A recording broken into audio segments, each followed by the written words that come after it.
It's time for Security Now. Steve Gibson is here.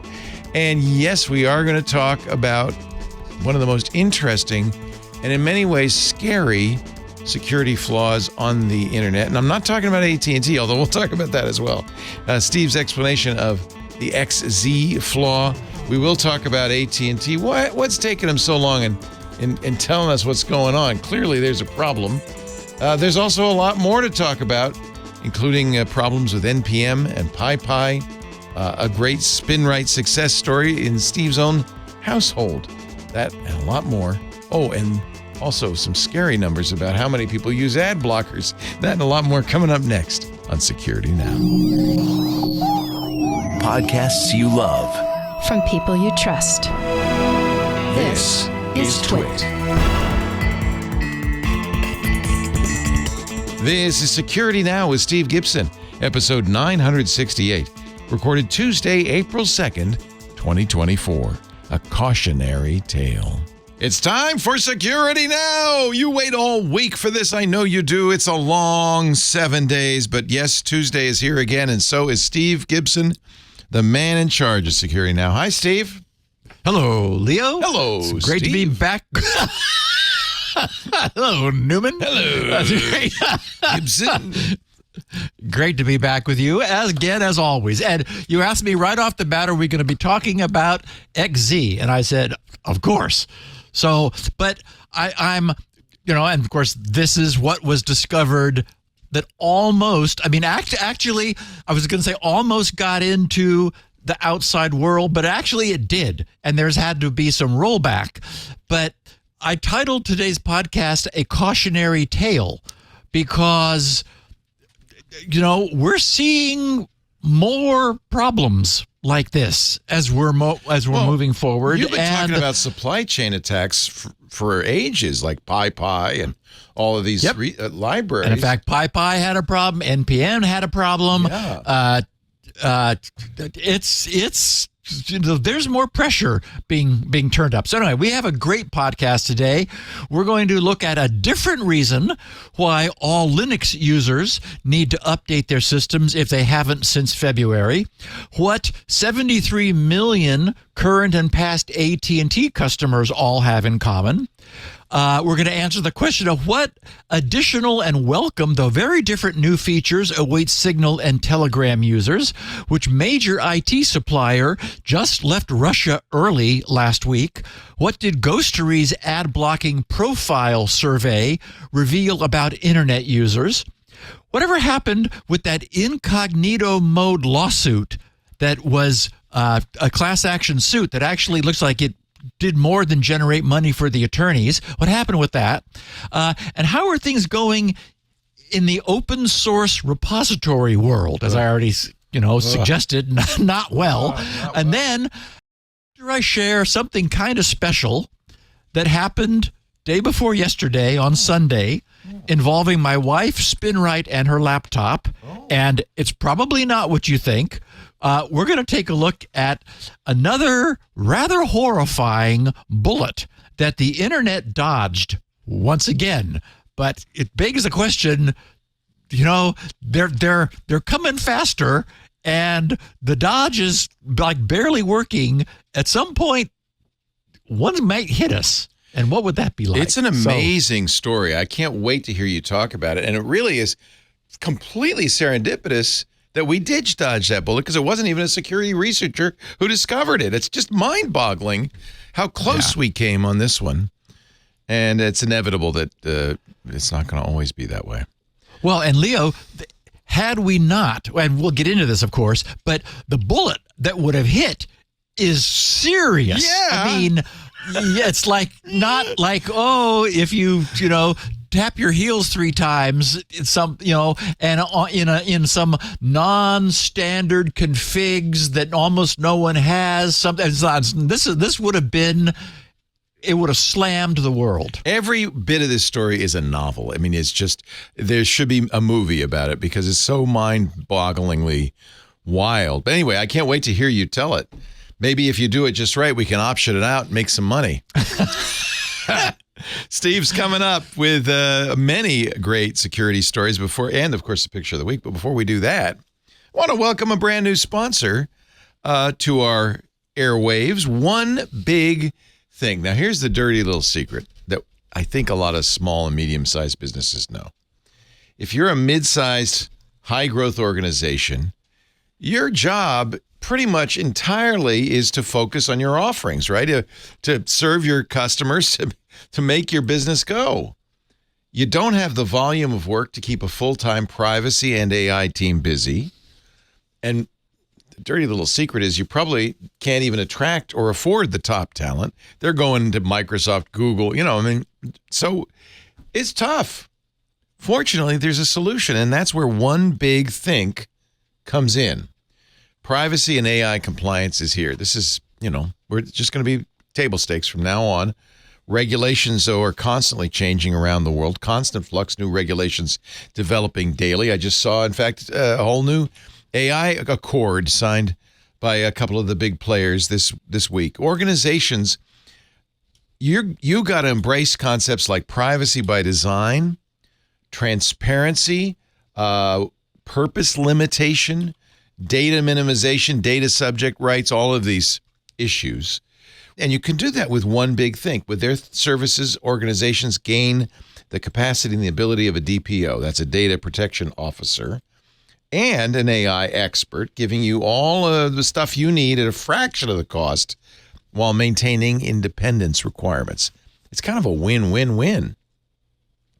A DPO is an enterprise security leadership role responsible for overseeing data protection strategy, compliance, and implementation to ensure compliance, GDPR, CCPA with California, CPRA, and so on.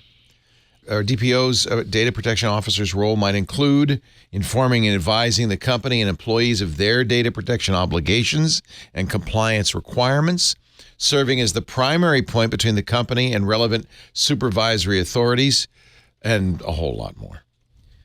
But there is some way forward with this, and it's One Big Think. To learn more about how to give your organization sustainable privacy and AI compliance that works, that you can afford, visit onebigthink.com. That's the number one, BIGTHINK, onebigthink.com. We thank him so much. Welcome, One Big Think, and we thank him so much for supporting the good work that Mr. G is about, including, although we have yet to find a sponsor for it, the picture of the week. Oh, yeah. Nobody wants to sponsor this picture. Except maybe the Underwriters Lab. Wow. Oh. All right. What is this? What's going on here? So this is roughly related to last week's disastrous. Let's use coat hanger wire hanging over the prongs of a USB charger to hang our cables. This is what happens when you're in a room that only has a single one of those European style. This looks like a prison room. I'll be honest with you. It doesn't look good. It is a little depressing. Yeah. Yes, I agree. Yeah. It's a little horrifying. So if the European style plug that looks like a vampire has I think that's the UK. This is a UK. Oh, it's a UK. Okay, I think so. Yeah. Right. But I'm not. No, it isn't. No, you're right. It's EU. You're right. Yeah. So it's just two round holes. But you've got three things that you're trying to put into the round holes. So some enterprising individual said, well, okay, I don't have, one of those, AC expansion boxes. You know what I do have? I have a coat hanger. I've got some spare wire. So suffice to say that this person basically created a physical expansion using some wire successively wrapped around three sets of these 2-pin plugs. This is not a surge suppressor. This is a surge aggressor. This is a surge disaster. Yeah, not good. So anyway, this exists in the real world. I thank our listeners for finding these and saying, okay, Steve, I saw this photo and thought of you. This definitely needs to be something to be shared. Wow. Do not try this at home, no matter where in Europe you may live. Nightmare. Wow. Yeah. And needless to say, this is all exposed, right? You don't want to touch any of this because the whole point of having those 2 pins is there's really no way you can hurt yourself electrically. In the U.S., and I'm sure this has happened to you, Leo, back in your earlier days, you'd be pulling a cord out and inadvertently let a thumb touch across the 2 metal prongs and go, get yourself a little zap. Oh, yeah. And, it's like, I frankly know the feeling quite well.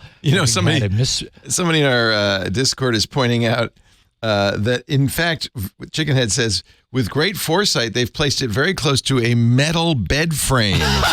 So this may be some sort of torture device. I don't know what's going on. It's not good. God. Not good. Okay, so last Friday, which, of course, was Good Friday, was not a good Friday for Linux. Not only did the world first learn, which we'll be talking about later, of a near miss on the dissemination of an SSH backdoor. Again, this will be the way we wrap up today's podcast. But the public learned of a widespread elevation of privilege vulnerability affecting the Linux kernel from at least versions 5.14 through 6.6.14. Running the exploit as a normal user, which was released as a proof of concept on GitHub. I have a link in the show notes if anyone wants to go look. On a vulnerable machine will grant root access, allowing the exploiter to do whatever they wish. Now, the good news is a local-only exploit, so not remote. This could be used, however, by, rogue insiders or perhaps by malware that's already on a computer, allowing it to cause further damage and problems. The affected distributions include Debian, Ubuntu, Red Hat, Fedora, and doubtless many other Linuxes. And it had, I love this, a 99.4% success rate given 1,000 tries. The author of this tried it 1,000 times. In other words, it worked 994 of those 1,000 times and only failed 6 times. I noted that the public learned of it last Friday because it was responsibly disclosed, that's the good news, to the Linux community insiders back in January.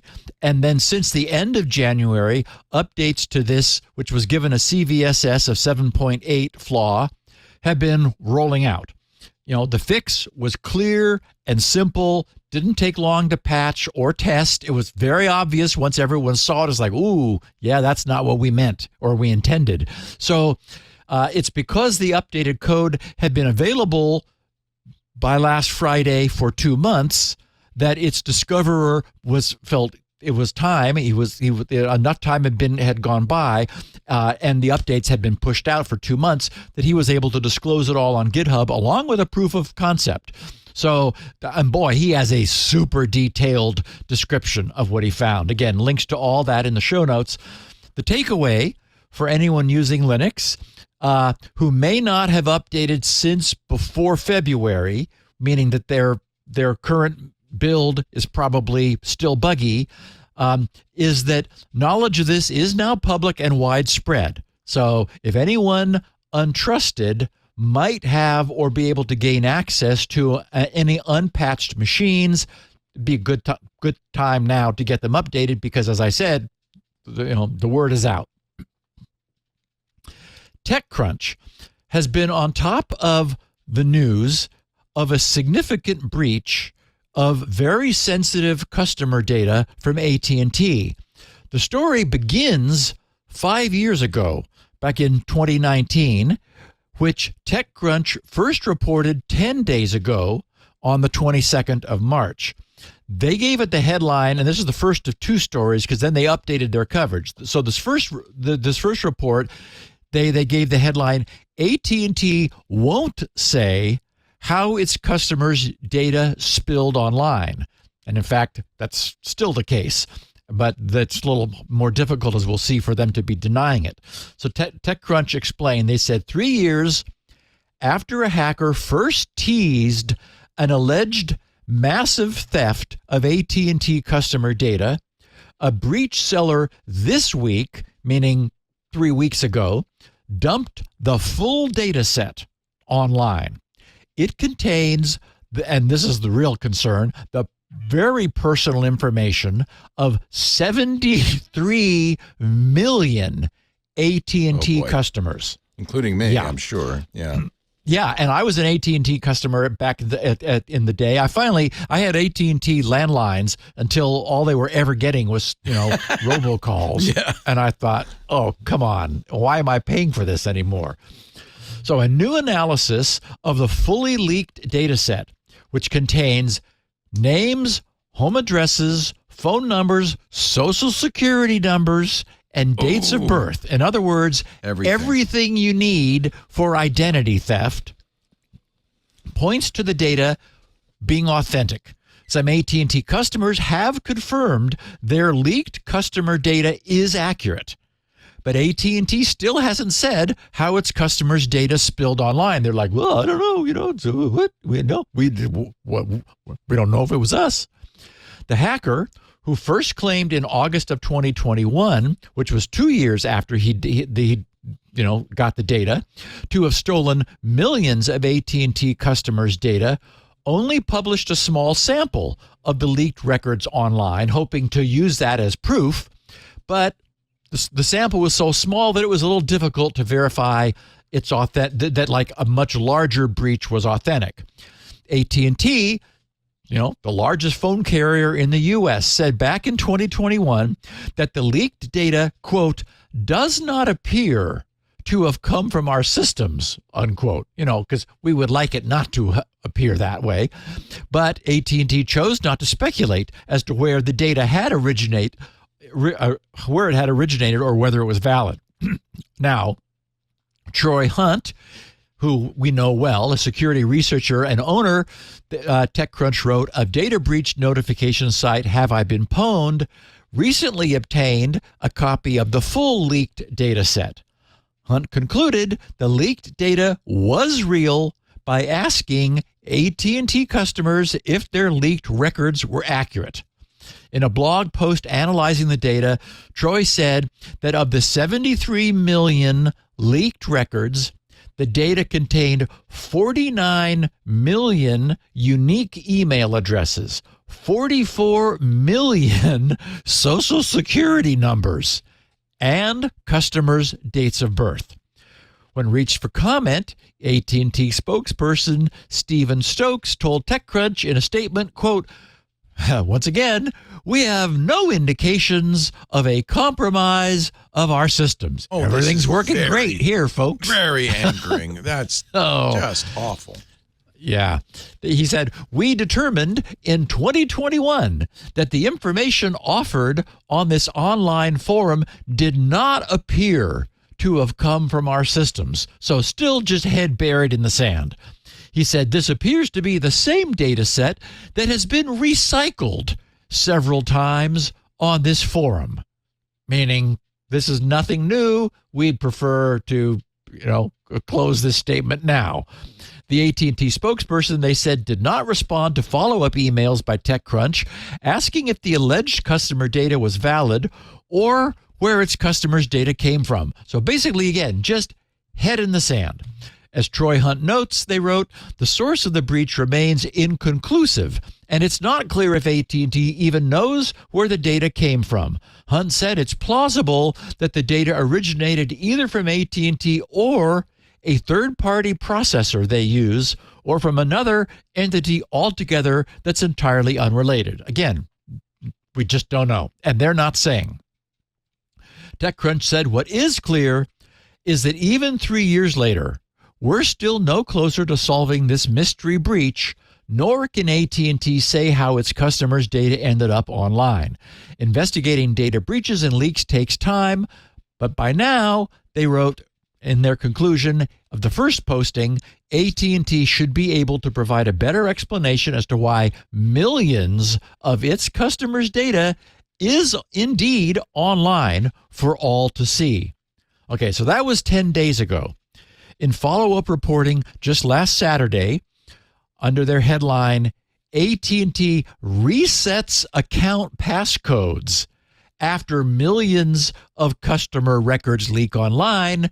I guess maybe AT&T, lumbers along and it just takes them a while to say, oh, maybe this is new.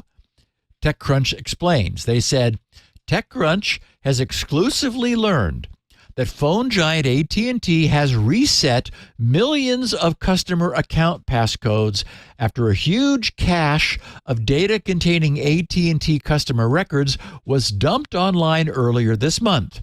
The U.S. telco giant initiated the passcode mass reset after TechCrunch informed AT&T on Monday that the leaked data contained encrypted passcodes that could be used to access AT&T customer accounts. So, whoops, it's no longer, all just 5 years ago and we don't know what it is or even if it's actually our data. Suddenly, whoops, we're going to mass reset passcodes.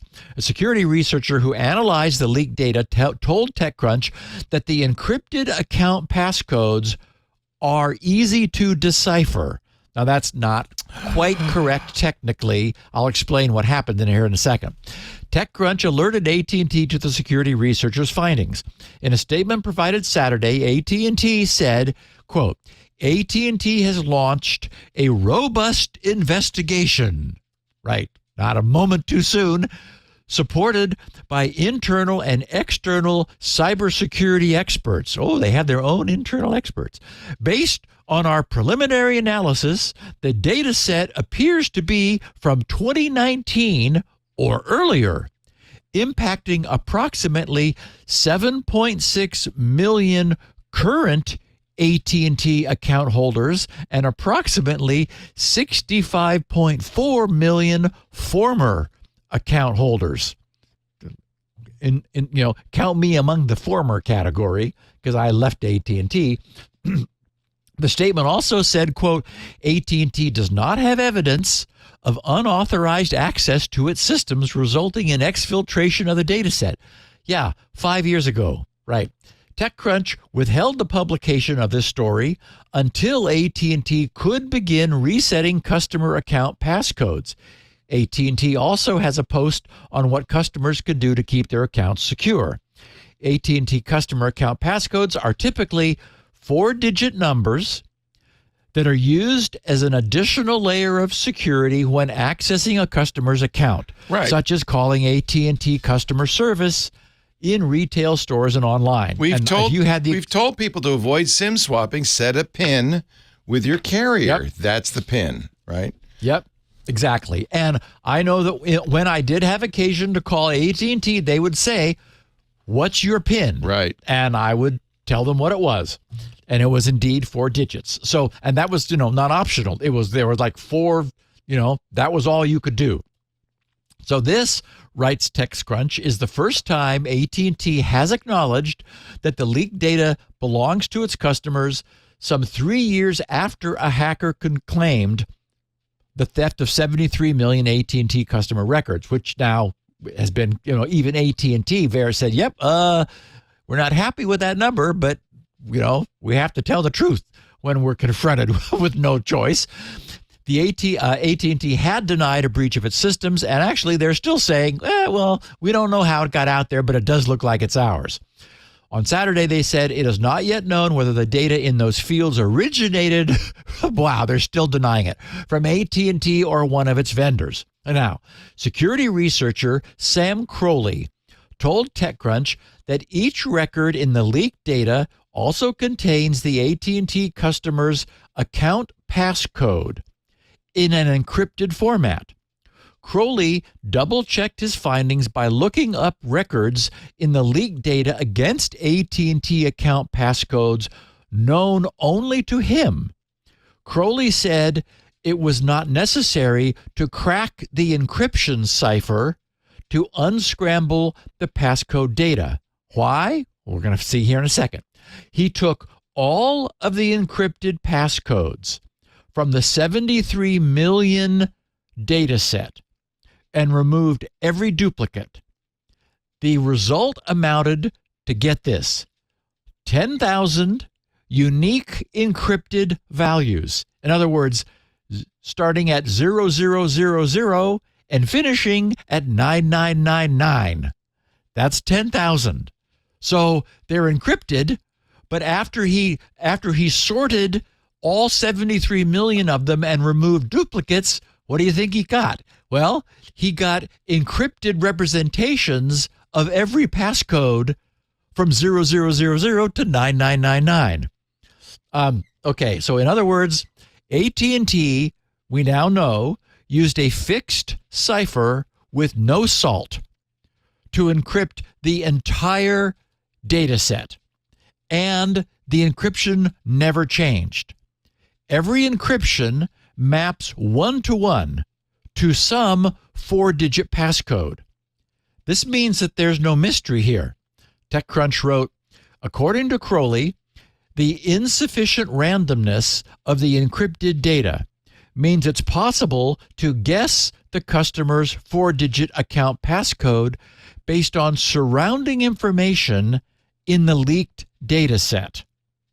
Okay, in other words, since all 73 million users were restricted to using 4-digit passcodes, and all passcodes are identically encrypted, once any single user's passcode can be guessed, and we see, what that, encrypts to, we also know everyone else who chose the same 4 digits because they will have an identical encrypted code. Because of the lack of salt. Correct. Exactly. It's kind of a mess. Yeah. TechCrunch wrote, it's not uncommon for people to set passcodes, particularly if limited to 4 digits, that mean something to them. That might be the last 4 digits of a social security number, which is in the data set, or the person's phone number in the data set, the year of someone's birth in the data set, or even the 4 digits of a house number in the data set. By the way, this was AT&T's practice, I think it still is, to set your voicemail passcode to the last 4 digits of your phone number. So I bet you anything that's people didn't change it. It's in the data set. Nobody set. changed it. Yep. All of this surrounding data is found, they wrote, in almost every record in the leaked data set by correlating encrypted account passcodes to surrounding account data, such as customer dates of birth, house numbers, partial social security numbers, and phone numbers. Crowley was able to reverse engineer which encrypted values matched which plain text passcode. In other words, zero protection. AT&T said it will contact all of the 7.6 million existing customers whose passcodes it just reset, as well as current and former customers whose personal information was compromised. And that's 76 million in total. So let's hope that when they do this, like this passcode reset, they have a new and improved means of encrypting passcodes, hopefully using a unique per-user random salt so that it's no longer possible to create a simple one-to-one mapping of passcodes to their encryptions. And, doing this without salt is really so last century. Gosh. And Leo, we're going to talk about Signal and Telegram, but let's take a break for a sponsor. Thank you. That's so depressing. From AT&T. Yeah. Right? Someday you will be hacked by AT&T. You will. You will. Oh, so sad. All right. Let's talk about something a little bit happier. And, of course, it's our fine sponsor, our great friends at Kolide, Kolide. And I know you've heard us talk about Kolide. Did you hear the news? Yep. Kolide was just acquired by 1Password. And that is actually really good news. Both companies dedicated, leading the industry to create security solutions that put users first. For over a year, Collide Device Trust has helped companies with Okta ensure that only known and secure devices can access their data, right? And that's what they're still doing, but now they're just doing it better as part of 1Password. So if you have Okta and you've been meaning to check out Collide, don't put it off. Now is a great time. Collide comes with a library of pre-built device posture checks. You can write your own custom checks for just about anything you can think of. Plus, and this is a great feature, you can use Collide on devices without MDM. So that means, well, pretty much everything. Your Linux fleet, your contractor devices, all those BYOD phones and laptops in your company. They can all be protected, which means you can be protected. And now that Collide is part of 1Password, it's just going to get better. Check it out, collide.com/security now. Watch the demo today, KOLIDE, collide.com/security now. We thank him so much for supporting Steve's great work here at the Security Now headquarters in beautiful Irvine, California. Wherever that is. Wherever that may be.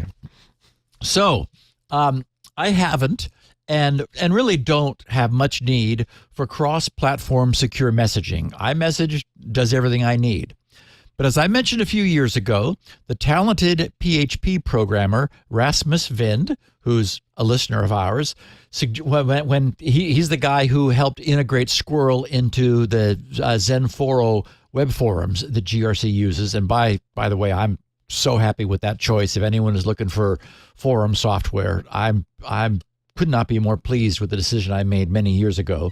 Anyway, he suggested that we use Signal to converse while we were working to get all of the details worked out of getting Squirrel to log in. So that exposed me to Signal and to its somewhat awkward restrictions, which, Leo, you and I have talked about from time to time because, it's kind of a pain. So I was interested and pleased to read that Signal is beginning to loosen things up a bit. We talked about another instance of that loosening, I think, a week or two ago. The site signalupdateinfo.com, which apparently exists just to watch and report on Signal happenings, they wrote, cloud backup status in development. They said there has not been any official announcement, but it appears that Signal is currently working on cloud backup for iOS and Android. This feature would allow you to create cloud backups of your messages and media. While we have known, they wrote, about cloud backups since a commit to Signal iOS on October 20th, 2023, a recent commit to Signal for Android has revealed many more details. It looks like there could be both free and paid tiers. The free tier would provide full message and text backups, but only media backups from the last 30 days. The paid tier could provide full message, text, and media backups with a storage limit of 1 terabyte. From the commit, they wrote, we also know that Signal backups will be end-to-end encrypted and completely optional, with the ability to delete them at any time.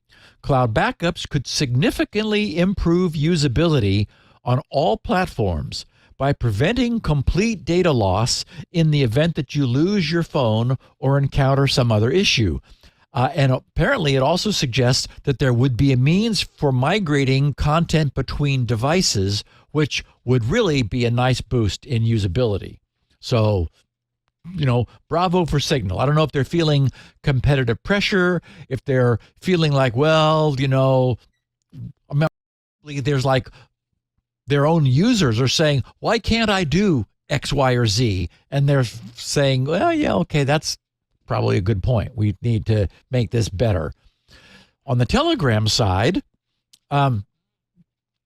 Telegram users initially located in Russia, Ukraine, and Belarus have received a welcome new feature, which allows users to restrict who can message them. Last Wednesday, Telegram's founder, Pavel Durov, sent the following message through Telegram. Now, when I looked it up, it was in Russian. So I fired up a copy of Chrome in order to bring it up under Chrome and have Google translate it for me. And I have to say, it did a pretty good job. So the English translation of what Pavel wrote in Russian reads, 4 days ago, Russian-speaking Telegram users began to complain about messages from strangers calling for terrorist attacks. Within an hour of receiving such complaints, we applied a number of technical and organizational measures in order to prevent this activity. As a result, tens of thousands of attempts to send such messages were stopped, and thousands of users participating in this flash mob faced permanent blocking of their Telegram accounts.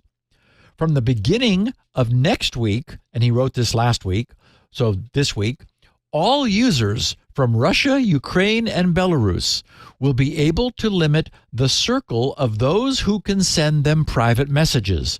We are also implementing AI solutions to handle complaints even more efficiently. And he finishes, Telegram is not a place for spam mailings and calls for violence. And, bravo to Google Translate for coming up with that in English for me from the Russian, because that was flawless. But speaking of Google Translation, when I fired up Chrome to view the page and had it perform the translation, I then copied it and posted the result over to Firefox. And I just sort of forgot about Chrome. I left it running. So there was one page open doing nothing. Yet it caused my machine's fans to spin up to full speed. Yes. Which I thought, what the heck? And that, when I noticed that, I opened Task Manager and saw that Chrome was at the top of the process utilization list, consuming half of my very strong I think I got 16 cores or something, while it was doing nothing. So I had forgotten that it used to do that when I was using it there for a while before I switched back to Firefox, and my machine became blessedly silent. So thanks anyway, Chrome. Wow. Also, speaking of Russia, HP has ceased all operations and has exited the Russian market ahead of schedule. HP had terminated all shipments into Russia 2 years ago, in February, a little over 2 years ago, in February of 2022, after Russia's invasion of Ukraine. 3 months later, in May of 2022, HP began the slow process of winding down all of their corporate operations and had planned to make their final exit next month in May 2024. So basically they said back in 2023 in May, over the next 2 years, 24 months, we're going to be winding things down. Maybe they hoped they wouldn't have to leave. They hoped that this mess with Ukraine would get resolved and they could stay. But no, that hasn't happened. So HP pulled out of Russia last week at the end of March, 2 months ahead of its planned departure. The move surprised Russian companies, which are now no longer able to update drivers or contact HP support. And I have to say, I was wondering, what about those printers that, tend to be rather persnickety? I wonder what's going to happen with, if they try to put non-HP ink into an HP printer in Russia, what'll happen? Who knows? Okay, I got a kick out of this next piece because of what we learned about advertisers' use of ad blockers. Ghostery published what they called their Tracker and Ad Blocker Report, which was the result from research conducted by an independent third-party research firm, Census Wide. It found that, and there's four main bullet points, individuals who have experience in advertising, programming, and cybersecurity are significantly more likely to use ad blockers than average Americans. That's hysterical. Isn't that? I love it. It's just great. I guess they know something, huh? Uh-huh. These industry insiders are more skeptical of their online safety, underscoring concerns about the current severity of user tracking. Third bullet point, Americans are underestimating the dangers of health and political tracking. And finally, lesser-known big tech players sow distrust among these experts. Okay, so I have an infographic that I duplicated from the report. It shows that whereas 52% of all Americans use an ad blocker. That number is actually astounding. That's more than half. Wow. It is a far higher number than I would have ever guessed. Wow. That's yes, surprising. Cory Doctorow has called this the largest consumer boycott in history. And I think these numbers bear it out. That's incredible. Wow. Yeah. Okay, so 52% of all Americans. On the other hand, 66%, so 2 out of every 3 of experienced advertisers block their own ads, or theirs and everybody else's. And I suppose they don't wish to be tracked either. Yeah. Okay, the infographic divides all of those surveyed into 4 groups. Everyone, all Americans, everyone, experienced advertisers, experienced programmers, coders, and cybersecurity experts. And that's also the order of increasing use of ad blockers. Yeah. So everyone, advertisers, coders, and security experts, with the percentages of use respectively being 52%, 66%, 72%, and 76%. So just over 3/4, 76% of cybersecurity experts surveyed are using ad blockers. The other interesting question each group was asked was why those who are using ad blockers are doing so. They were asked to choose among one of 4 reasons: for the protection of their online privacy, to block ads, to speed up page loading, or none of the above. Interestingly, for every group of users, those 4 groups, the ranking among those 4 reasons, privacy, freedom from ads, web speed, or other, was identical and in that order. The only difference was in the distribution among those reasons. The generic All Americans group was the most evenly split between privacy and not wishing to be confronted with ads at 20% and 18% respectively. And only 9% were using ad blockers for speed. But among programmers and cybersecurity experts up at the other end, the split was much greater at 30% wishing for privacy and 19% wanting not to see ads. Now, with the changes, Google has not only been promising, but is now well on the way to delivering with the implementation and enforcement of their privacy sandbox technologies in Chrome. The connection between advertising and privacy encroachment is truly being broken for the first time ever.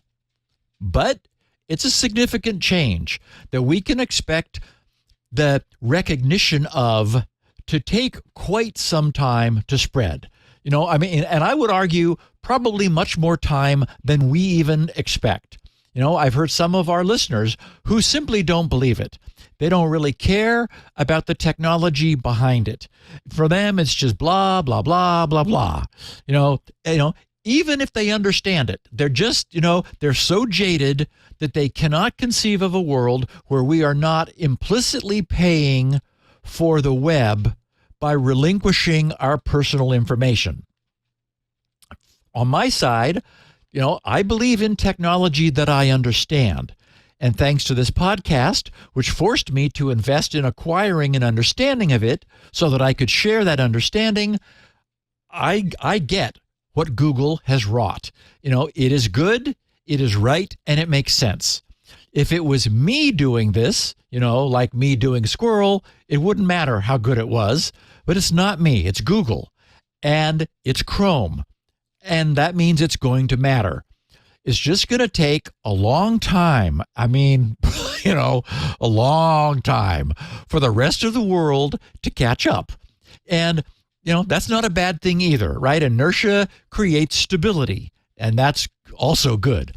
And all of those techies who have been coding the technology underlying the tracking, they're going to need some time to find new jobs. So this will give them some time.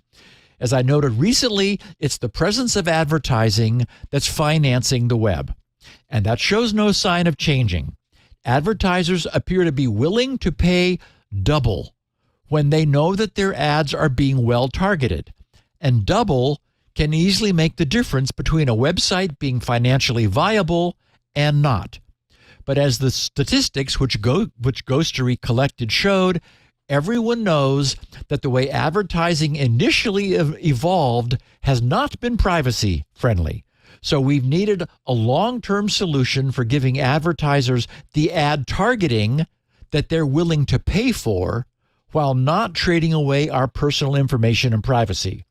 Google's final solution, which amounts to moving all advertising auctioning and ad choice into the user's web browser, I think is brilliant. It flips everything on its head, but it's a massive change, and that will not happen overnight. So we're getting there, but it's going to take a while. And speaking of Google and privacy, remember that confusion over just exactly how Incognito, those using Chrome's Incognito mode really were? Google's defense was that its users who were upset to learn that they were still being tracked and profiled while using Incognito mode had simply failed to read the fine print about what exactly Incognito mode did, and mostly did not, protect them from. Well, it's time to massively delete, it turns out, everything that Google learned about their Chrome users while they believed they were in fact incognito and weren't so much. The Hacker News just carried this morning a bit of news and what's been learned during the lawsuit discovery, which, many companies try to avoid because, their employees go under oath to be deposed and the truth comes out, right? So here's what Hacker News said. Google has agreed to purge billions of data records reflecting users' browsing activities to settle a class action lawsuit that claimed the search giant tracked them without their knowledge or consent in its Chrome browser. The class action filed back in 2020 alleged the company misled users by tracking their internet browsing activity while they thought it remained private when using the incognito or private mode on web browsers like Chrome. In late December 2023, it emerged that the company had consented to settle the lawsuit. The deal is currently pending approval by U.S. District Judge Yvonne Gonzalez-Rogers. A court filing yesterday, on April Fool's Day, said, quote, "The settlement provides broad relief regardless of any challenges presented by Google's limited record keeping. Much of the private browsing data in these logs will be deleted in their entirety, including billions of event-level data records that reflect class members' private browsing activities," unquote. As part of the data remediation process, writes the Hacker News, Google is also required to delete information that makes private browsing data identifiable by redacting data points like IP addresses, generalizing user agent strings, and remove detailed URLs within a specific website. Retain only the domain level portion of the URL. In addition, it has been asked to delete the so-called X-client-data, X-client data header field, which Google described as a Chrome variations header that captures the quote, state of the installation of Chrome itself, including active variations, as well as server-side experiments that may affect the installation, unquote. What's significant there is that this header is generated from a seed value, making it potentially a random seed, making it potentially unique enough to identify specific Chrome users. In other words, there's a serial number in the query headers that Chrome has been using. Whoops. Other settlement terms require Google to block third-party cookies within Chrome's Incognito mode for 5 years, a setting the company has already implemented for all users. The tech company, meaning Google, has separately announced plans to eliminate tracking cookies by default by the end of the year. And of course, that's the whole privacy sandbox thing. Google has since also updated the wording of Incognito mode as of January of this year to clarify that the setting will not change, quote, how data is collected by websites you visit and the services they use, including Google. So, they're being more clear and more explicit. And here's the biggie that came out of the depositions. The lawsuit extracted admissions from Google employees that characterized the browser's incognito browsing mode as, quote, a confusing mess, effectively a lie, and a problem of professional ethics and basic honesty, unquote. Ouch. It further laid bare internal exchanges in which executives argued incognito mode should not be called private because it risked exacerbating known misconceptions. Like that it was private. Yeah. Oh, yeah. That one. That one. Right. Just a little problem. A minor. And finally, we will be talking shortly about the problems of malice in the open source world. It's a problem everyone is having to deal with.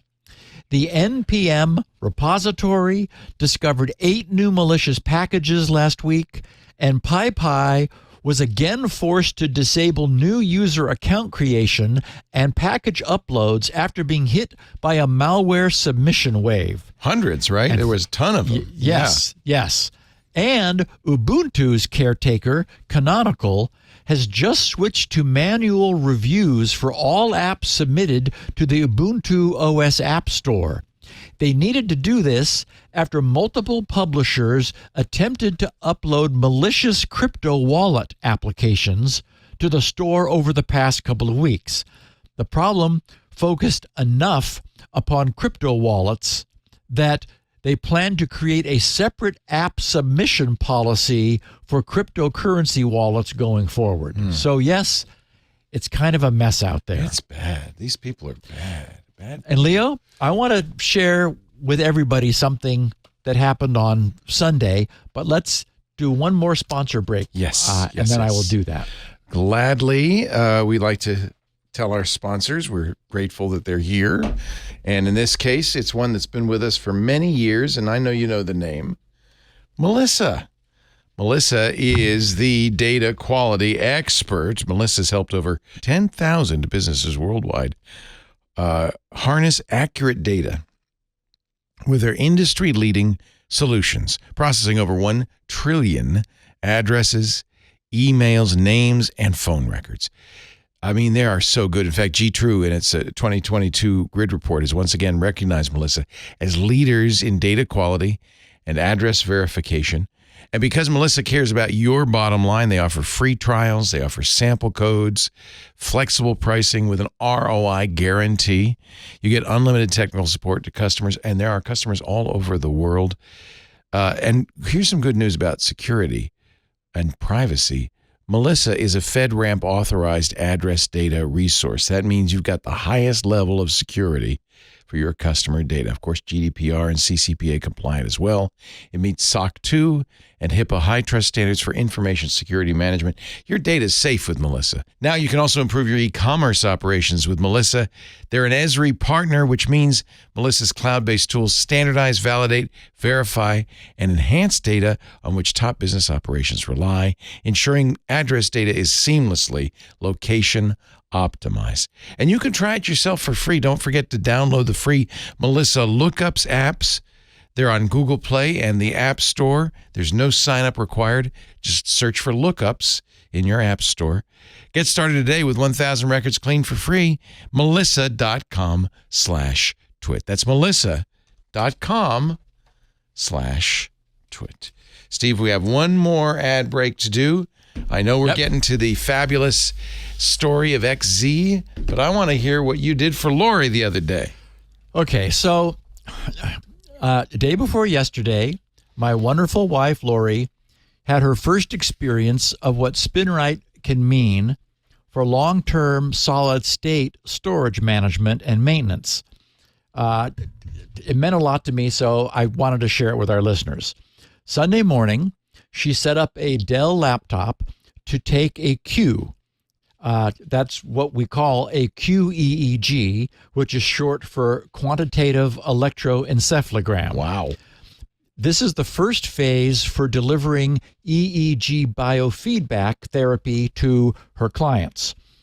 A client sits motionless for 15 minutes with their eyes open and another 15 minutes with their eyes closed. They're wearing an elastic cap covered with EEG electrodes, recording the surface electrical potentials across the exterior of their skull. Lori does these on Sunday mornings since there's no noise from nearby gardeners and it's important to have a quiet setting. While she was getting everything ready on Sunday, she turned the Dell laptop on to boot it up, and she began waiting and waiting and waiting. And I don't recall whether I happened to wander by or she called me over, but the spinning dots were circling and the little hard drive light icon was on solid. She was a little bit impatient finally and beginning to get a little worried, like she depends upon this and the people were on their way, and was she going to be able to do this? I pointed to the hard drive light that was on solid and just told her that, the machine was still working on getting booted up. But finally, after a truly interminable wait, Windows showed some signs of life. When the desktop finally appeared, she started moving the cursor around, but the desktop was incomplete, and I pointed to the little hard drive light again, showing her that, even though the desktop was visible, Windows was still working to finish getting itself ready. And, those of us who have known Windows for what seems like our entire lives know that Microsoft used to get complaints over how long Windows was taking to boot. So they arranged to put the desktop up like immediately, as fast as it possibly could, even though Windows wasn't actually ready. It drives me crazy. Oh, I know. It's so cheap. So cheap. Exactly. So after another full minute or so, the rest of the tray icons finally populated and the drive light began flickering, meaning spending some time being off, as Windows finally began to wrap up its work and get settled. The program that she uses to record EEGs is a true monstrosity. It was written, unfortunately, by the engineers who designed and built the multi-channel EEG amplifier. The hardware is a true work of art, but the software that goes with it, not so much. So she wondered how long that would take to start up. She launched it and again waited and waited and waited. And it too finally showed up. She was relieved and knew that when the family, that she would be working with arrived, she'd be ready. Having observed this, I said, it looks like it would be worth running Spinrite on that laptop. So a few hours later, after a successful session of EEG recording, she brought the laptop to me.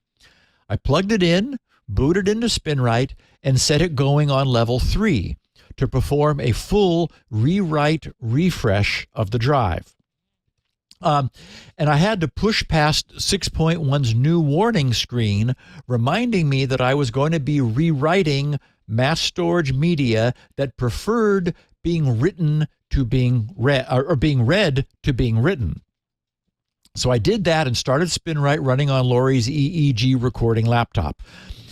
Looking at the real-time monitoring display, where the reading and writing cycles are very obvious, most of the time was being spent reading.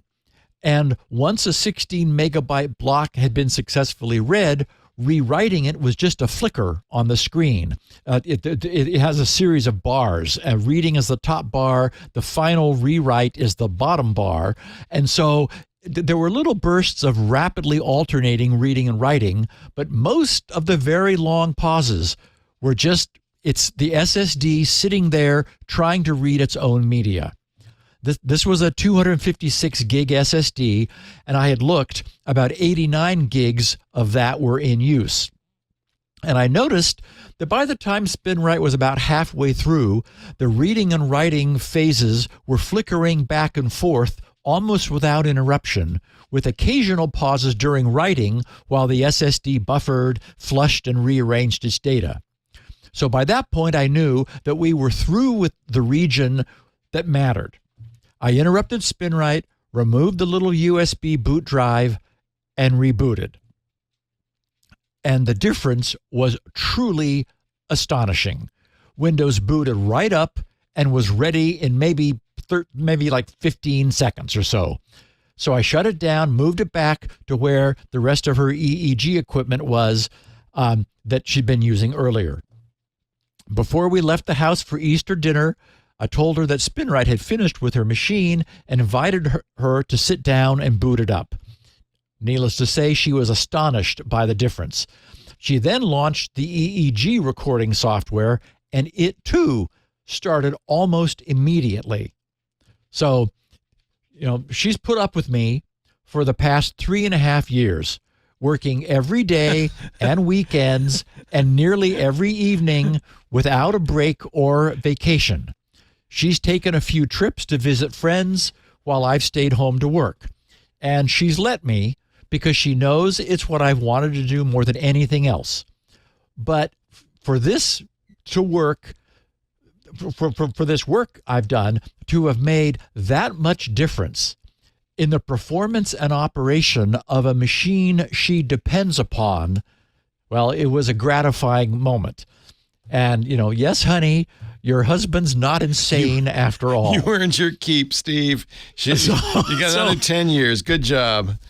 So we discovered this phenomenon early in Spinrite's development after I wrote the read speed utility, which was meant as just a platform for testing Spinrite's new drivers. We know and expected that spinning hard drives transfer data more slowly as we move toward the end of the drive. But we naturally expected solid-state storage to have uniform performance across its media, and brand new SSDs do. What we discovered was that SSDs that had been in service for a while had grown astonishingly slow at the front, where files live that are often read but not often rewritten. That's the operating system, which, has gotten ridiculously large. What's fascinating to me as an engineer is that the SSD in Lori's laptop could have become that slow while still eventually managing to return error-free results. There were no bad spots found. It was just astonishingly slow. That's interesting, because on spinning drives, it's usually there's something bad that can hardly read the sector and has to try a lot, but this isn't that. Well, we know that inside SSDs are analog bit storage cells, where each cell contains a voltage that represents some number of binary bits. Right. Originally, it was just one bit, So the cell was either all on or all off, fully charged or fully discharged, high or low.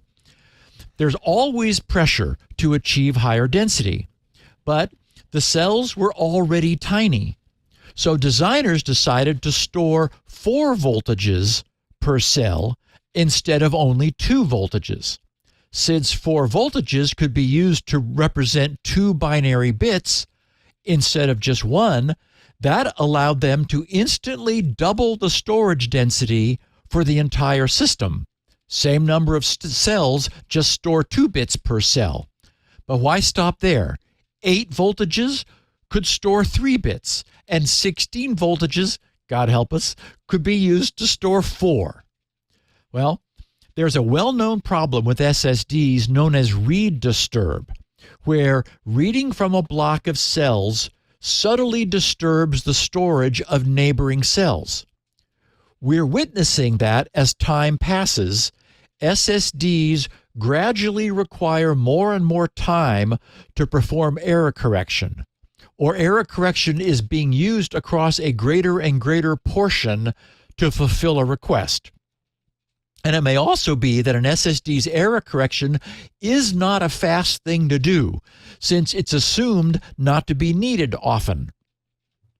And it's not a stretch to imagine that if things are allowed to get bad enough, a solid-state drive will eventually report that it's unable to read and recover the contents of a block of data.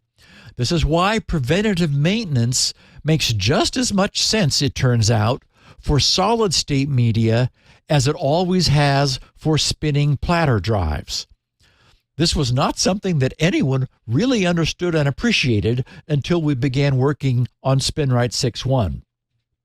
An SSD is not only being restored to factory fresh performance, but the reason its performance is restored is that the voltages in the storage cells that had gradually drifted away over time from their original ideal levels will be reset.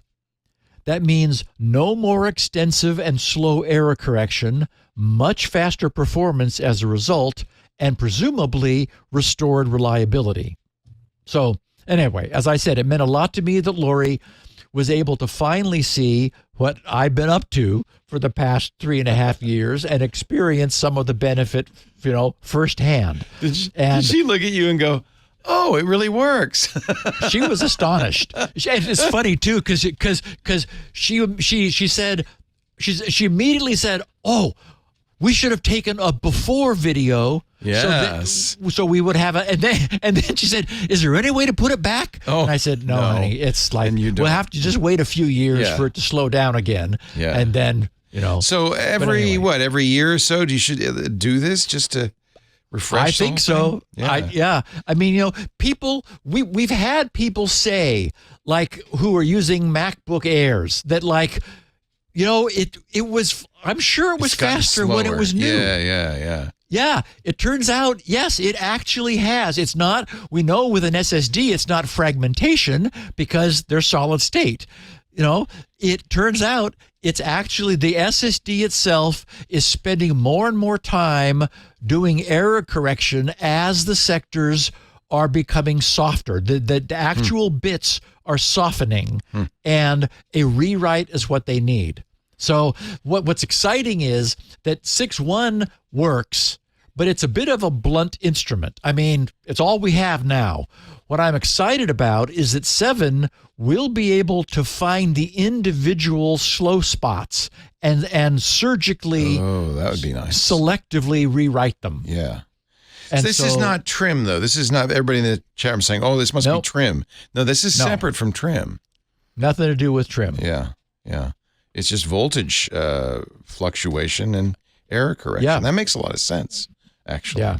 So you're in effect, you're just erasing that sector and rewriting it so that it's back to the way it was. Yes, I am, exactly. I'm putting the data back, but after the error correction. So the individual bits had drifted, and error correction was able to because basically error correction is extra bits. And so by using the extra bits that are not part of the data, it's possible for the entire thing to still be reconstructed. But that takes time, which is why reading slows down. But because SSDs know that they're fatigued from rewriting, they don't do it themselves. Alvin once told me, Malventano. Alan Malventano, Alan Malventano told me that no SSDs ever rewrite themselves. So it takes an external agent to do that. And so Spinrite serves that function. Basically, while the sector can still be corrected, it takes the corrected data and rewrites it, which basically resets all the bits firmly so that it no longer needs correction. And thus, it can be read much more quickly. It would also probably be accurate to say you don't want to do this too often. I mean, the reason they don't do it is because they don't want to wear themselves out.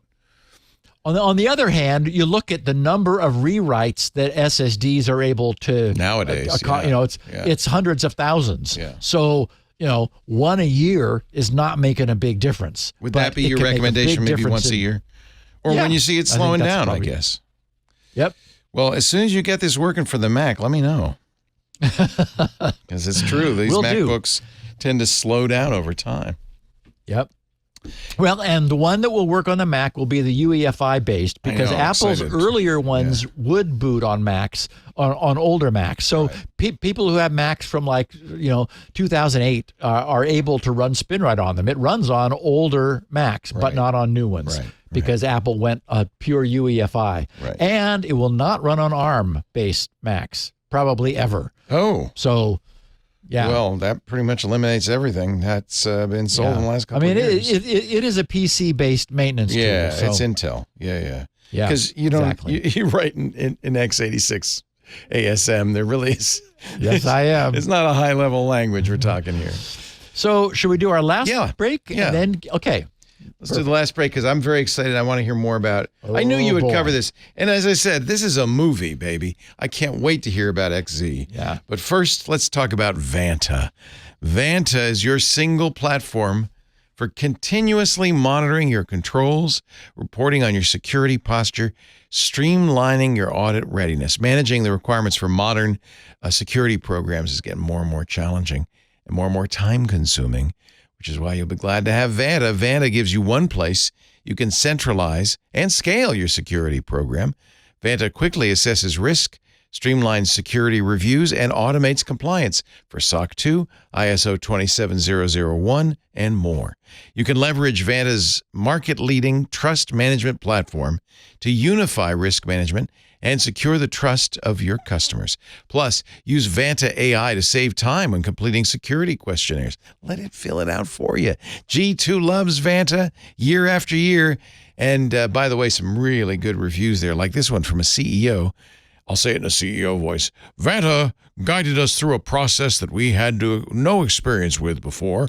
We didn't even have to think about the audit process. It became straightforward. Actually, CEOs don't sound like that anymore, do they?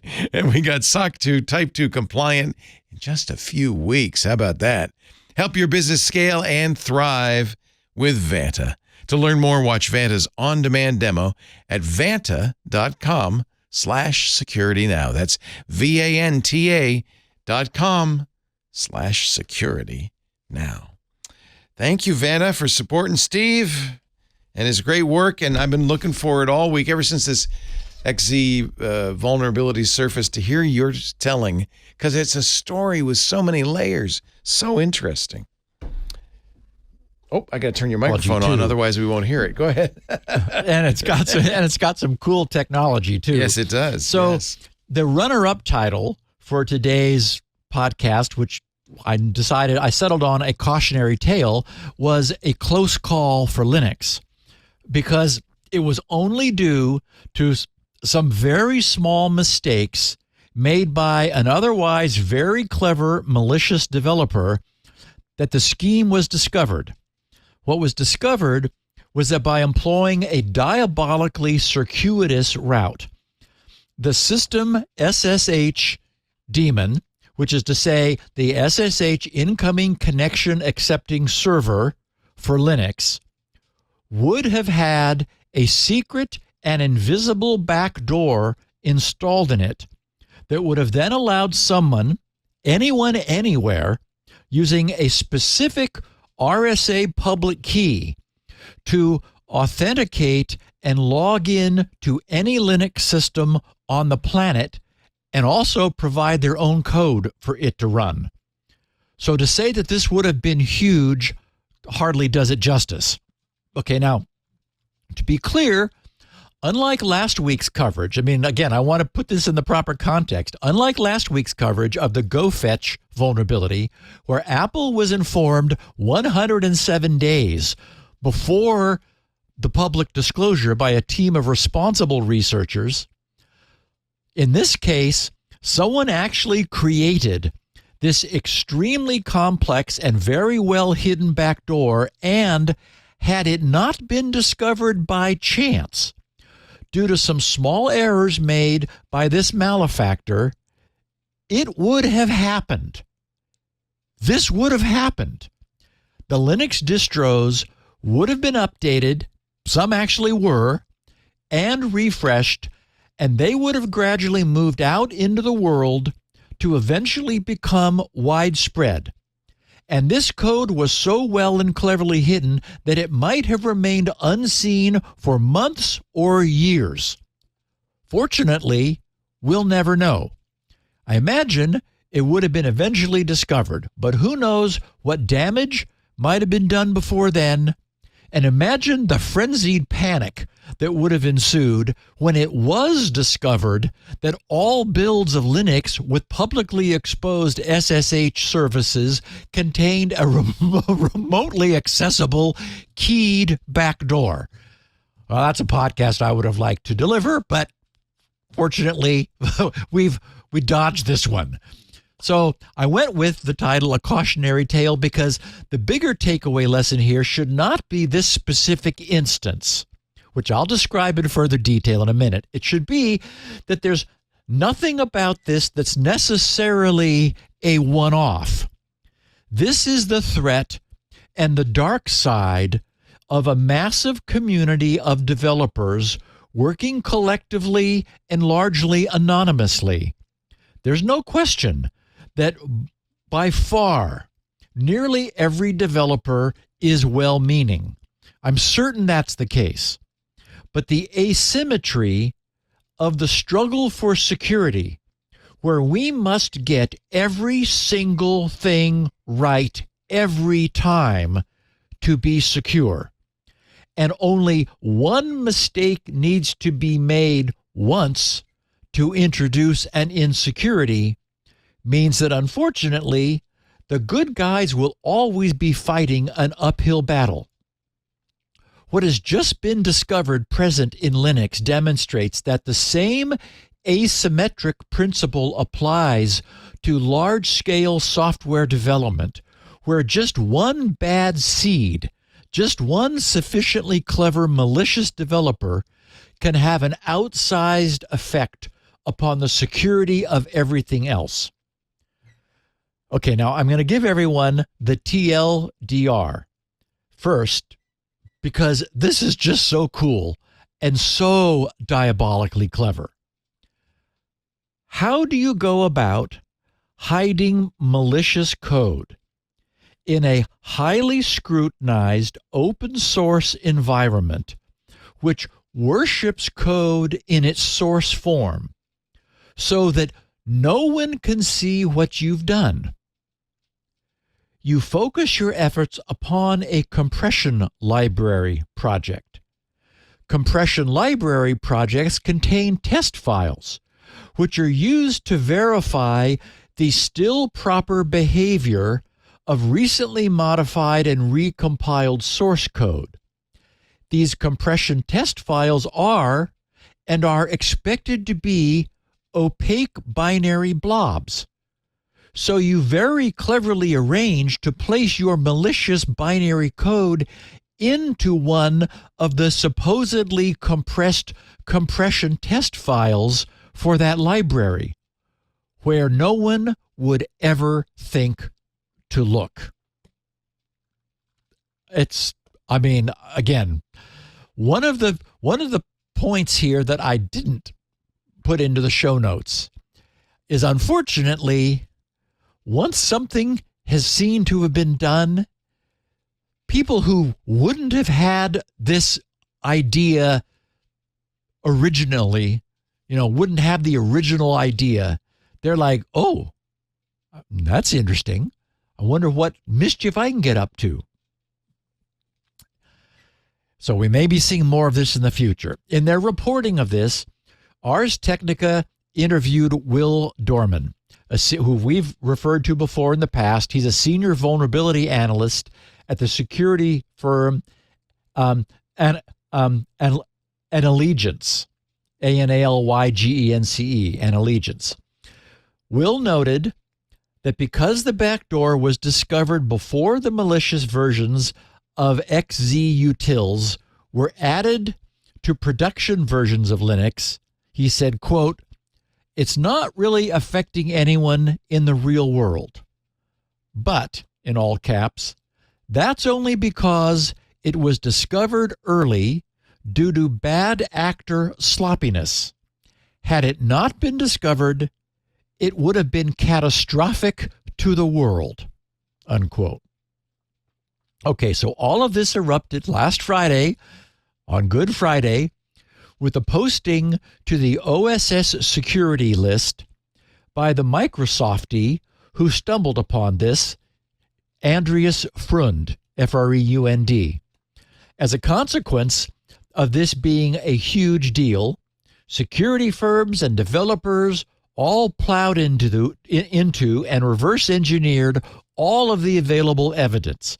Now, I'm sure that Ars Technica felt last Friday, being a news outlet, that they needed to say something. So Dan Gooden wrote what he could, given the, at the time, limited amount of available information.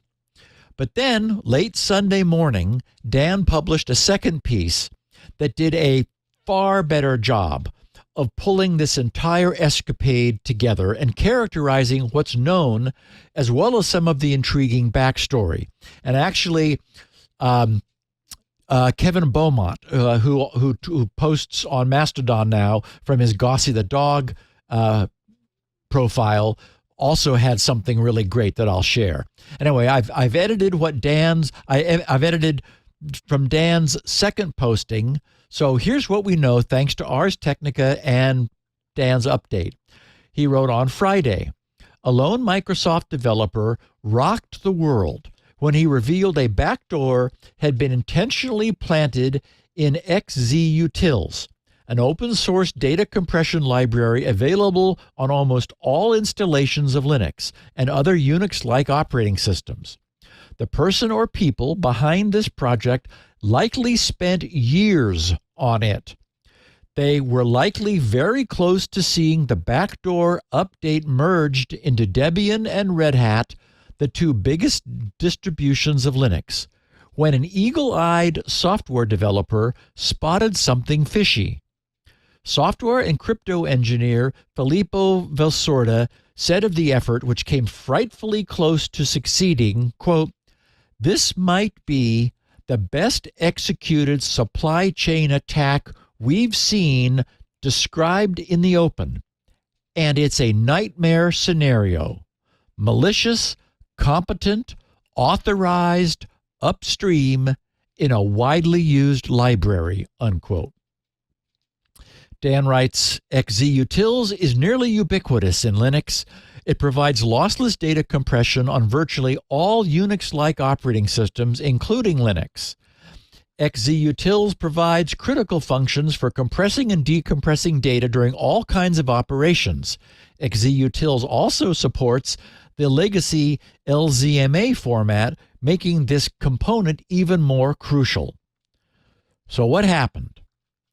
Andreas Frund, a developer and engineer working on Microsoft's PostgreSQL offerings, was recently troubleshooting performance problems a Debian system was experiencing with SSH, the most widely used protocol for remotely logging into devices over the internet. Specifically, SSH logins were consuming too many CPU cycles and were generating errors with Valgrind, a utility for monitoring computer memory. Sheer luck and Frund's careful eye, he eventually discovered the problems were the result of updates that had been made to xzutils. On Friday, Frund took to the open source security list to disclose that the updates were the result of someone intentionally planting a backdoor into the compression software. It's hard to overstate the complexity of the social engineering and the inner workings of the backdoor.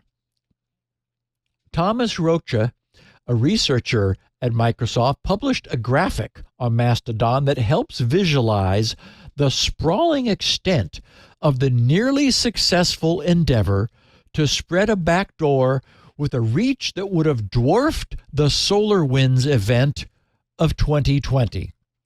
And for anyone who's interested, I've reproduced the infographic on page 15 of the show notes. So what does the backdoor do?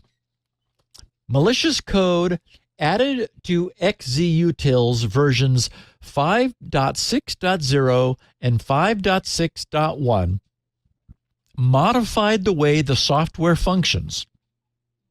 The backdoor manipulated SSHD, the executable file used to make remote SSH connections. Anyone in possession of a predetermined encryption key could stash any code of their choice in an SSH login certificate, upload it, and execute it on the backdoor device. No one has actually seen code uploaded, so it's not known what code the attacker planned to run. In theory, the code could allow for just about anything, including stealing encryption keys or installing malware. Answering the question about how a compression utility can manipulate any process as security sensitive as SSH, Dan explains, any library can tamper with the inner workings of any executable it is linked to. Often, the developer of the executable will establish a link to a library that's needed for it to work properly.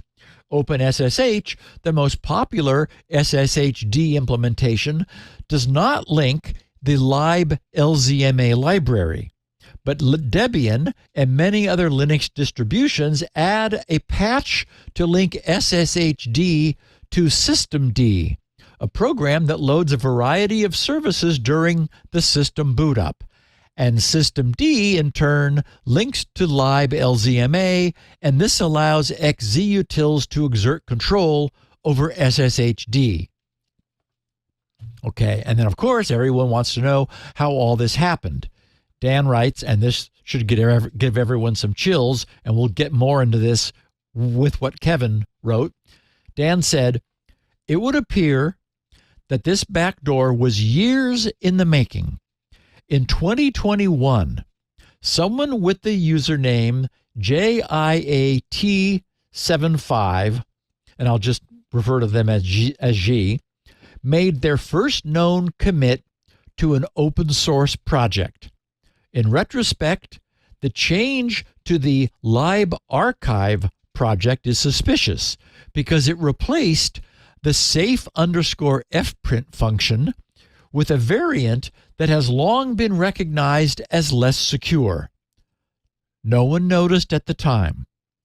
The following year, GT75 submitted a patch over the xzutils mailing list, and almost immediately, a never-before-seen participant named Jigar Kumar, Jigar-Kumar, Jigar Kumar, joined the discussion and argued that Lars Collin, the longtime maintainer of xzutils, had not been updating the software often or fast enough.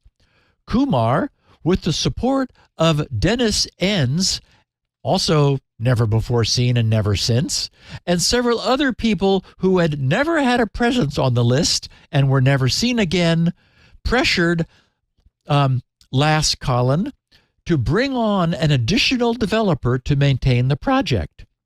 In January 2023, GT75 made their first commit to XZUtils. In the months following, GT75, who used the name GTAN, became increasingly involved in XZUtils affairs. For instance, TAN replaced Colin's contact information with their own on OSS Fuzz, a project that scans open source software for vulnerabilities that could be exploited. TAN also requested that OSS Fuzz disable the iFunk function during testing, a change that prevented it from detecting the malicious changes TAN would soon make to XZUtils.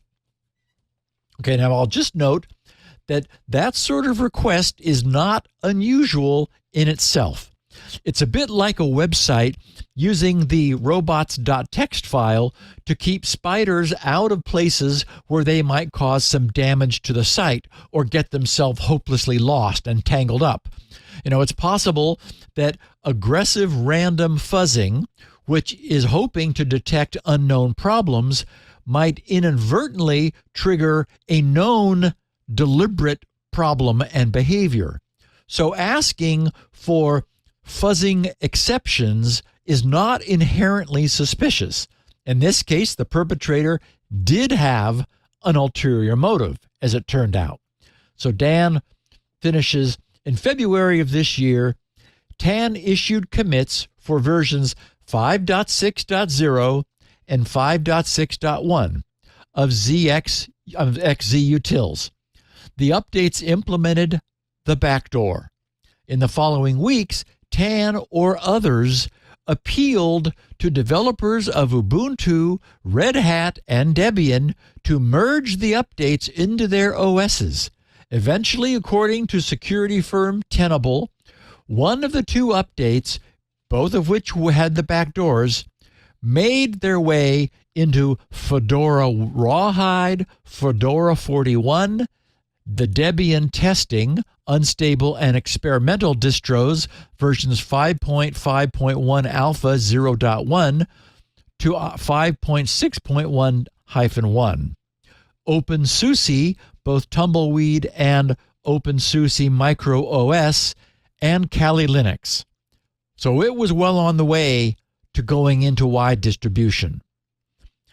Also, additional reporting and research has found that Arch Linux, Alpine Linux, Gentoo, Slackware, PC Linux OS, and others were also infected. However, this was all recent enough that most of the affected distros were still in their experimental/unstable releases, so the malicious code did not make it into any widespread production systems. The Mac OS Homebrew Package Manager and OpenWRT router firmware also included backdoored XZUtils versions. Some other reporting into the deeper backstory and various motivations wrote, all of this started 2 years ago in April 2022. The attacker contributed code to XZUtils, gradually built his reputation and trust over time, and used various sock puppet accounts to pressure XZUtils project's author, Last Colin, to add them as one of the project's maintainers. At the time, Colin was burnt out and dealing with mental health issues and welcomed the help, since they were a single developer on a highly popular project. And as I said, I want to share one more piece of writing about this, a wonderful narrative by Michael Zalewski. He's a Polish security expert, white hat hacker from Poland, a former Google employee. We've quoted him in the past. He's currently the VP of Security Engineering at Snap, Inc. So here's Michael's take on this most recent near catastrophic misadventure. In his posting Sunday, which he titled Techies versus Spies, the XZ Backdoor Debate, diving into some of the dynamics and the interpretations of the brazen ploy to subvert the libLZMA compression library, Michael wrote, "Well, we just witnessed one of the most daring InfoSec capers of my career. Here's what we know so far.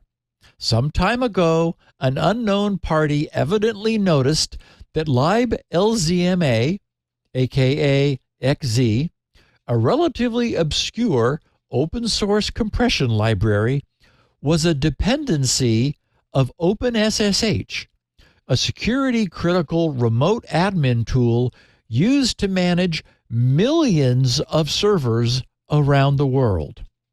This dependency existed not because of a deliberate design decision by the developers of OpenSSH, but because of a kludge added by some Linux distributions to integrate the tool with the operating system's newfangled orchestration service, Systemd.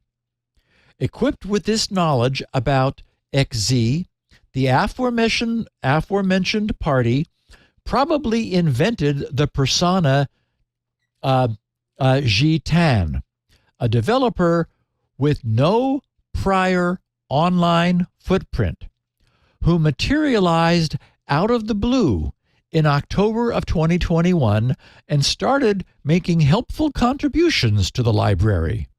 Up to that point, XZ had a single maintainer, Last Colin, who was dealing with health issues and was falling behind. Shortly after the arrival of Xi, several apparent sock puppet accounts showed up and started pressuring Lass to pass the baton. It seems that he relented at some point in 2023. Since then, Xi diligently contributed the maintenance work, culminating in February 2024 with the seamless introduction of a sophisticated, well-concealed backdoor tucked inside one of the build scripts.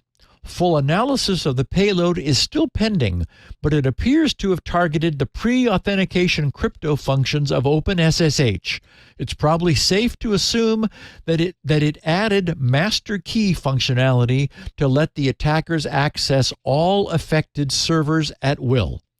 And I'll note that's exactly what was indeed being discovered over the weekend while Michael was writing this.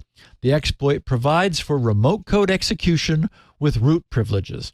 Michael continues, sometime after getting the backdoor in, Xi, along with a new cast of sock puppet accounts, started pinging Linux distro maintainers to have the backdoored library packaged and distributed to end users.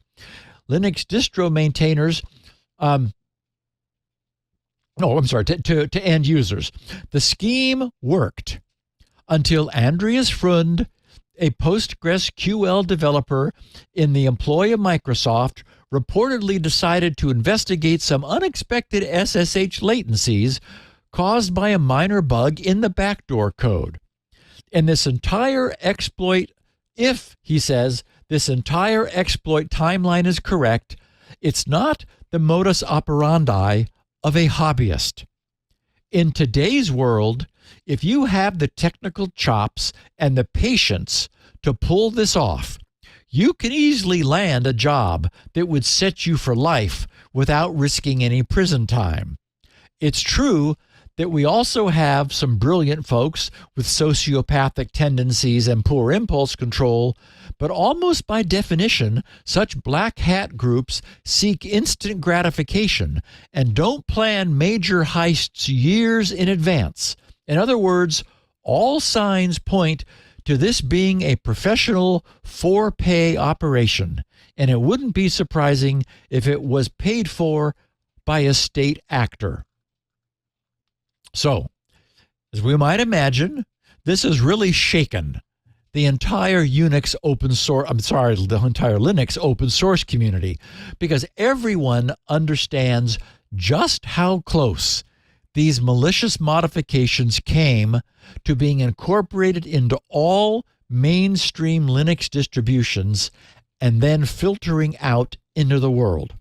Were it not for Andreas Frund happening to wonder why SSH latencies were slightly higher than expected in what was referred by someone as a micro benchmarking. How much further might this have gone? Kevin Beaumont posted from his cyberplace.social Mastodon account. He said, "Before everyone high-fives each other, this is how the backdoor was found. Somebody happened to look at why CPU usage had increased in SSHD and did all the research and notification work themselves.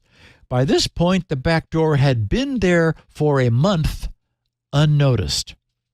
He said, "I've made the joke before that if GCHQ aren't introducing backdoors and vulns into open source, that I want a tax refund. It wasn't a joke, and it won't be just GCHQ doing it." So all of this begs the question, what will be next? And will someone catch that one too before it gets loose? Lately, we appear to be dodging more bullets, which are coming more often. In fact, our recent episode 962 episode 962 from February 20th was titled "The Internet Dodged a Bullet," when researchers stumbled over a way of bringing DNS to its knees. If I hadn't used that title just 6 weeks ago, I probably would have used it today, because we did again just dodge another bullet. Amazing. Given the inherently precarious nature of security and that we appear to be dodging more bullets recently, I won't be surprised if one comes along that we don't dodge in time. Yeah. I wonder what lessons we'll learn from that. Fortunately, we'll be here. Stay tuned. I'm thinking it's not far off in the next year. That's my feeling too, Leo. Now That's that they've my seen feeling. it. There is so much pressure now. Yeah. And I think it's probably a nation state that was going to use this in a targeted fashion against specific people that it wanted, not us, probably. But doesn't mean not you and me. Right. But dissidents, journalists, people the state doesn't like. So it's not a general threat to all of us, but it is a serious threat. And I do hope there just doesn't seem to much will or maybe even ability to check these repositories. Well, and in this case, the fact is the library did not need updating. Right. There is a ton That's a red flag. Of very old code. Right. Yeah, sometimes it's fixed. It's done. It's done. Yeah. It's finished. It's like RTOS 32, which I bought from that guy when he was going to take it off the market. He hadn't been able to sell licenses because there were no more bugs. Right. And so it was done. It was like, oh well, no more revenue from fixes. So I said, thank you very much. The proud owner of his own operating system, ladies and gentlemen. We're going to call it GDOS, Gibson DOS. Something like that. Steve Gibson. Not GibDOS. GibDOS. Das Gib. Das Gib. He is at grc.com, the Gibson Research Corporation. That's where you'll find the latest version of Spinrite 6.1. And it is definitely the world's best mass storage recovery. But now we really have to underscore a maintenance utility as well. Yeah. Maybe if we need all have a copy to run on our SSDs every year or so. Go on and get yourself one. You can also get a copy of this program there. He's got the 64 kilobit audio, kind of the standard audio format, but also 16 kilobit if you want a much smaller file size at the loss of some quality. But, sometimes people don't care. We also have transcripts. Those are very small, but very useful if you like to read along or search. Or just use it as an additional piece of information. And, of course, the show notes are there, too. A very nice PDF he crafts every week. grc.com. We have the audio and video at our site, twit.tv/SN. There's a dedicated YouTube channel for Security Now. You can watch there. It's also a good place to get little clips to share. People seem to like that. Share it on social or share it with friends, share it with coworkers. That YouTube channel is very useful for that. If you are a regular, you probably should subscribe, and that's easy to do. It's free. Just get a podcast client and subscribe to Security Now. You'll get it the minute we're done editing it up later today and every week from now on. Past episodes, of course, are at the website, going all the way back to episode 1, believe it or not, 968 episodes in total. Now, I should mention that a lot of this show and everything we do here is supported by club members.